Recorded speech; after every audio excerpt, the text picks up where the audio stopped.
Focus magazine is synonymous with commercial vehicle testing in South Africa. In fact, no one else does what we do. We independently evaluate commercial vehicles. And for years and years, we've been bringing trucks together from all the OEMs. We test them, and then they anxiously await the results because they want to see how they've performed versus their competitors. But today, we're doing something completely different. It's Iveco versus Iveco. Well, we've done truck tests similar to this before. So every couple of years we run vehicles from, say, Johannesburg down to Durban to measure fuel consumption, average speed, obviously trip time, which is important to the operator at the end of the day. Right now we're the only ones doing these tests.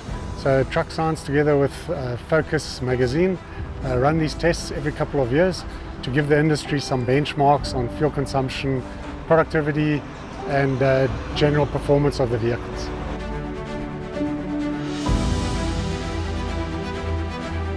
Fuel is the transport operator's greatest expense, and with the latest round of fuel price increases, even more so.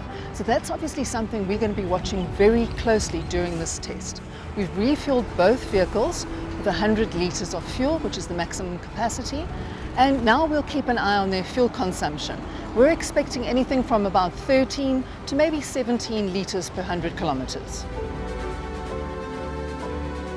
Transport operator will use these results in their decision when purchasing vehicles. So they'll want to be able to predict the fuel consumption or know more or less what the fuel consumption will be so that they can use those figures in their cost predictions. So before going into an operation, you need to quote for a contract and you need to make sure that you have the fuel consumption fairly accurately pegged.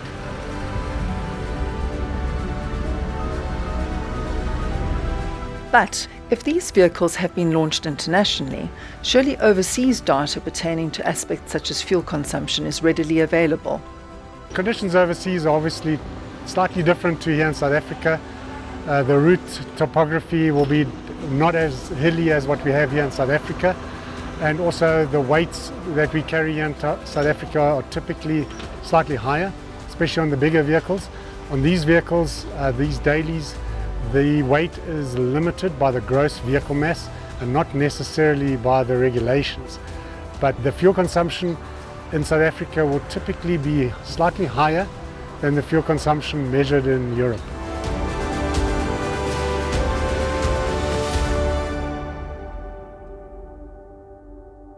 The route from Joburg to Durban is one of the toughest in South Africa. It's also the most commonly used route for freight, I would say. The topography takes us from an altitude of about 1,600 meters down to sea level. So it is really hilly, especially when we get down to KZN. And that is punishing for the vehicles and creates a worst case scenario in terms of fuel consumption and average speed. These vehicles are typically used in courier applications where time is of the essence. And on the route from Johannesburg down to Durban, these vehicles can be competing against the airlines. So cargo freight, they need to get down there as quickly as possible, that they get there almost before the aeroplanes get there. And that's why speed or average speed is critical in this application. So these vehicles can travel at a maximum speed of 100 kilometers per hour, but they'll aim to achieve an average speed of over 80 kilometers per hour. So to get down to Durban in about 7 hours or so.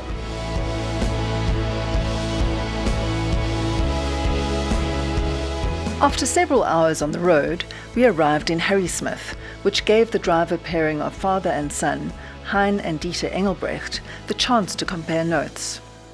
What's your consumption now? I'm seeing at about 7.3 kilometers per litre, but we'll see how it goes further along. Well, we're getting close to 10. That just shows you its experience. Yeah, nice. Halfway into day one, the vehicle certainly didn't need refueling, but we did. We continue our journey after the break.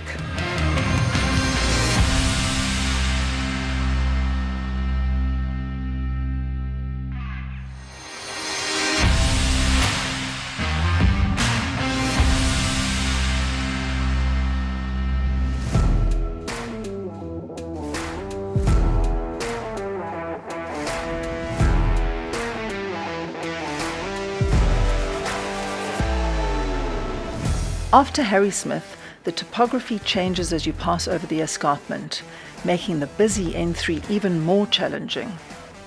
So we had a good run down today. We probably spent about an hour longer on the road than we planned initially, because we experienced some rain along the route and a lot of traffic, roadworks, and some real delays that would make the drivers quite annoyed at times, because at some point we had sort of stop-start traffic. But we got here in the end, safe and sound. Fuel consumption for today is looking very good. Yes, we've come downhill mostly, and we've probably had a slight tailwind, and the fuel consumption that we're expecting so far on the smaller vehicle, that's the 50C15, I'm expecting that to come out at about 11 litres per 100 so far, and the bigger vehicle, the 70C15, so far is running at about 13 litres per 100. Tomorrow we'll probably get slightly higher consumptions because we're running uphill towards Joburg, and we are expecting a bit of a headwind, but we'll see how the fuel consumption averages out when we get to the other end. If we compare the fuel consumption of the smaller vehicle, the 50C15, this vehicle weighs in at about 5,400 kilograms, and if you compare that to a sort of standard SUV which weighs between 2 and 2.5 tons, so this vehicle comes in at about more than double the weight. And if we look at that, the fuel consumption of about 11 litres per 100, that's about the same as you'd get out of a diesel SUV these days. Yes, there's small differences in the top speeds and average speeds. If you're driving a typical SUV, you'll probably drive 120 on the highway. This vehicle is driving at about 100, but nevertheless, to achieve the same fuel consumption at double the weight and a slightly lower average speed, I think that's a phenomenal result. One of many reasons why transport operators should consider a daily is because it's very cost effective. I particularly like the idea that it comes with a 5-year, 120,000 kilometer service plan, which means you don't have to worry if you're bringing it to a dealership like this. Then there's also this bumper. It consists of 3 parts. This is not a new idea within the industry, but it certainly is a good one, because if you have a minor bumper bashing or anything like that, you only need to repair the part of the bumper that's actually been damaged and not the whole thing.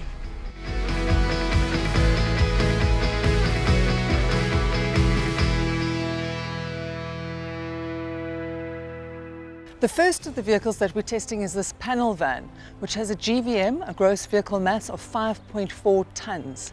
The other one is a chassis cab with a GVM of 7.2 tons. Just in case anyone isn't familiar with the term chassis cab, basically this vehicle comes out of the factory with the chassis and the cab, and that is it. Then the transport operator can take it to a bodybuilder and add whatever body he or she would like to utilize. Although these are functional vehicles, the interior is not lacking when it comes to safety and modern amenities. There are airbags for driver and passenger, USB ports, an infotainment system, aircon, electric windows, and an added bonus is the multifunctional steering wheel. To make the test more real-world, both vehicles were loaded to within 200 kilograms of their maximum carrying capacity. It is ever so easy to load the van, since you have access both side and rear. These 2 Iveco dailies are relatively new to the South African marketplace, but that doesn't mean to say that they're not tried and tested. Before the international launch, they were subjected to 3.5 million kilometers of testing. So our little test should be a doddle for them. With the return journey more of a challenge thanks to the constant uphills, there was no shortage of technical jabbering from both driver and observer. Just under 2,000 revs, it feels like a sweet spot. And what's your speed? The speed now is 75. Okay, that's pretty good. Yeah.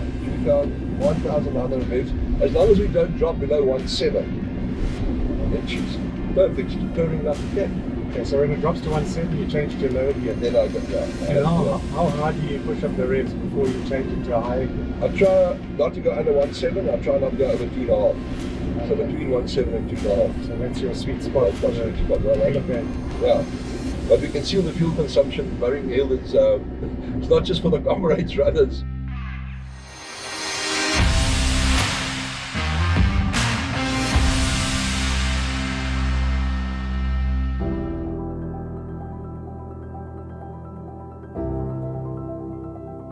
The N3, as most people know, is a vitally important supply route.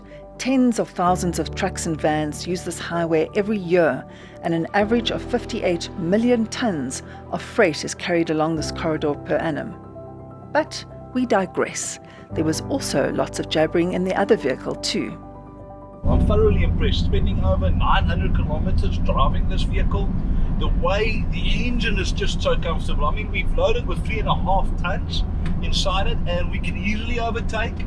I've got smooth power delivery. I really don't have to struggle in my gears. I was worried at a stage going on those uphills coming from Durban towards Harry Smith, and it was so comfortable. We didn't struggle at all. There was more than enough power. It's a vehicle that's extremely comfortable to drive.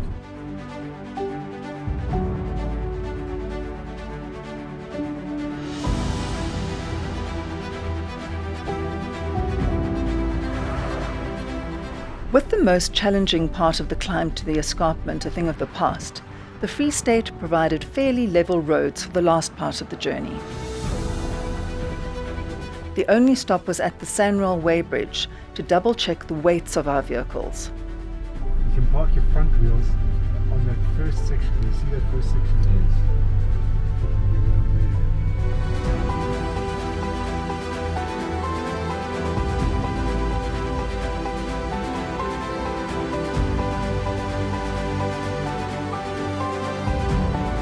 Exiting the N3 at Suikerbosrand, we headed back to the R59 and the engine blockhouse just south of Johannesburg to top up the tanks for the very last time.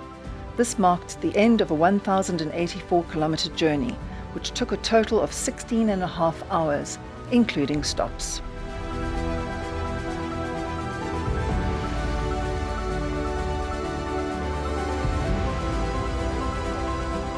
Statistics, specifications, safety features, fuel consumption, that's all very well, but I think we need to get it from the horse's mouth and ask the drivers what they think about the new daily.